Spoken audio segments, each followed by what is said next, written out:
Hello, hello. How are you doing? I hope you're doing well.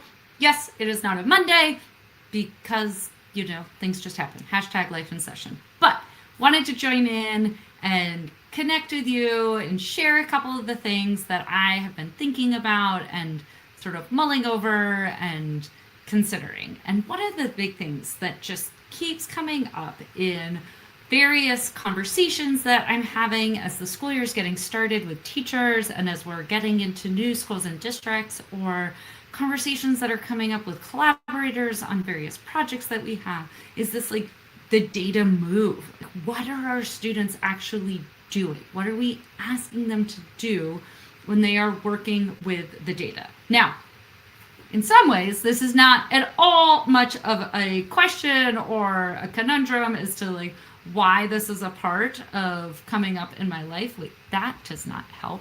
Let's see, there's got to be a better way to look at this. Okay, so we are about a year into a fantastic project with folks over on the Data Puzzle team and folks from the Good Question Institute and UC Berkeley and UT Knoxville and all of the great things, where we are thinking about like really digging into these data puzzle lessons and data puzzle pieces that we're going to be building further, and how do we think about what we're actually asking the students to do as they are making sense of the data. And so when we're really trying to get at data sense making, which is what that National Science Foundation project is all about. Thank you, National Science Foundation. Thank you, taxpayers, for funding this. How can we help our students learn better and work better with data and be better prepared for the 21st century? We're looking at, so we're trying to get at sense making. So in order to get at sense making, we need to figure out, well, what do they need to do? And then we step back and we think, okay, so what do students need to do? Well, that has two components to it. One is, what is the educational system, the educational setup experience that we as educators or classroom teachers create and scaffold for our learners? We're calling those teacher tools or teacher strategies, right? What are the ways that we can get at that? But the other component is, what actually are we asking our students to do with the data that is in service of them making sense of it? So when we started this work about a year ago, we dug deep into the literature to think about, okay, well, so what can we learn? What can we learn from all those amazing learning scientists out there who have been studying how our brains make sense of data and how our students are making sense of data? And we landed on this data moves, like these actual things that we do when we work with data. This is also super exciting because as we were digging in and as we're doing this work and we're working with this incredible group of 19 teachers in the Front Range of Colorado, as we're like testing and piloting things out and bringing it to everybody else and all the rest of you, thank you, National Science Foundation, for funding these projects so that we can build something and test it and iterate and then disseminate it broadly for all to benefit from that influx, from that investment in that research and development. Thank you. Thank you, thank you. The other piece is thinking about, so there's that project. Then the other piece is thinking of like, okay, so there's the research and what the research says, but then how does that factor into our daily lives? How can we work with that? How can we think about it? And then it was really entertaining because then I jumped in, I sort of went down the archives of, like, there is the research on how we talk about data moves, and then there's just this concept of just generally, what are we doing with data? And turns out this was something that I was thinking about, almost 5 years ago at this point. Wow, a lot has happened in the last 5 years. But thinking of kind of how do we break down a given lesson plan that we have and think strategically about what I'm asking the students to do each step along the way. And so this is a blog post, as I said, from almost 5 years ago, but it's really relevant where I take this awesome data nugget, yay, data nuggets, lesson plan, and I think through and I sort of walk through like, okay, if we're going to break this down, what are we actually asking our students to do? Well, we're asking them to make a prediction. We're asking them to look at the data table. We're asking them to determine what they will use to make the graph, identify the independent and dependent variables. Now, these pieces that are sort of listed here in this blog post as moves, as actions, as steps that we're asking our students to take don't totally line up with how the research talks about a specific data move. And that is fine, because it doesn't actually matter at this moment in time in terms of what is it and what do we actually call it. Because what I want to share here at the beginning of the school year is that all of us can do some of this work of looking at our lesson plans, right? We're all about not having to reinvent the wheel and not starting over from scratch, and all about not like throwing out all of our old curriculum and starting afresh here at Dataspire. It's always about what do you have and how can you make it better? What do you have and how can we upload it? How can up level it? How can we enhance it? How can we make it better for your students and easier for you to help your students build these skills?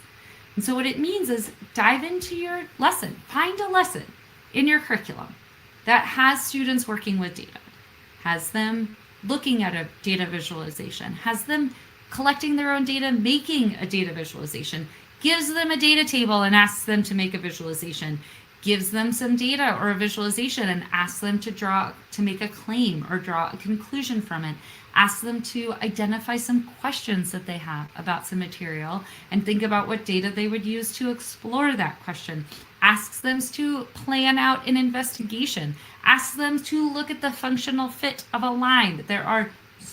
Ask them to look for the correlation or the relationship between different variables and looking things and patterns over time. There are so many different ways that data shows up in our curriculum across science, social studies, and math for our students. So pick one.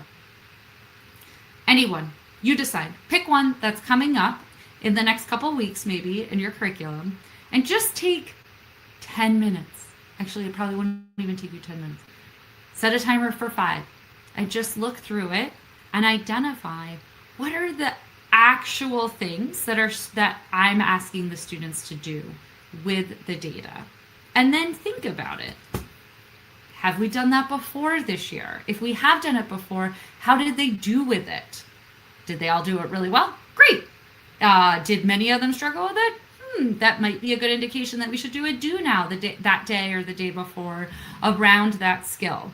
If it was sort of mixed, how can you support your students, those that got it so they can keep going forward, those that are struggling to get more support on it? So for each of those different actions or steps or moves that we're asking the students to do, kind of think through that. If you haven't yet seen it before this year, then that's a great moment to be like, okay, well, would they have seen it last year? Or is this entirely new for them? Because if it's entirely new for them, then likely we're going to require a little more support and a little more teaching support around it. If they saw it last year, in theory, ideally, they don't need that teaching and that teaching of it, but they might need that, like, remember, it's back there in your brain. Let's like dust off those cobwebs from the summer and pull it back to the front.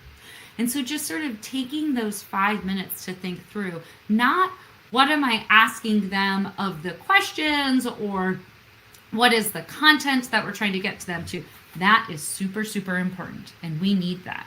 But taking just 5 minutes to pause and reflect on what are the actions or the steps or the moves that my students need to make with the data in order to be successful to get at those content components of this lesson. And then doing that reflective piece of have they seen it, have they not seen it, how did it go last time, can be really helpful and beneficial for you and your students going forward. And I just want to say, if you have not seen it yet, super exciting! The data science and literacy learning progressions came out this week. Whoop, whoop. This has been so long in the making. Well, actually, shockingly fast at how quickly this all came to pull together, but a great resource that has been pulled together that really builds off of foundational work, resources, research about how people learn, how we think about sequencing, data learning across the K-12 progression. How do we actually rubber hits the road? What is it our students should be learning K-12 to help us all think about that from a teaching perspective, from a curriculum design perspective, from an assessment design perspective, all of the pieces. So this launched on Monday. Check it out. It is full of all sorts of fantastic resources and different components about different sort of strands of the learning progressions and different good places to start to orient yourself. At Dataspire, we have been so excited and championing this along the way, have been in focus groups supporting. We know the authors and developers that were building it out, and are just so deeply grateful and thankful that they used our building blocks for data literacy as one of those foundational components building into this. Now, let me say, if you have not looked at it yet, it is big because data can't be done in any one subject area. Data cannot and should not be done in any one subject area. It's across our disciplines. So now they're engaging in the great and really important necessary work to think about, okay, if this is everything our kids should know by the end of 12th grade, what will math hold? And what will science hold? And what will computer science hold? And what will social studies hold? So that we are all working together to row in the same direction. And so just want to share that as a caveat. When you jump in, it's going to feel big and overwhelming. And I'll put the link in the comments. And it's not all on you to do all of these different pieces. Okay, so with that, I hope you have a great rest of your week. Stay curious, keep exploring. Until next time, have a wonderful time and give yourself some ease and grace as we go through the week.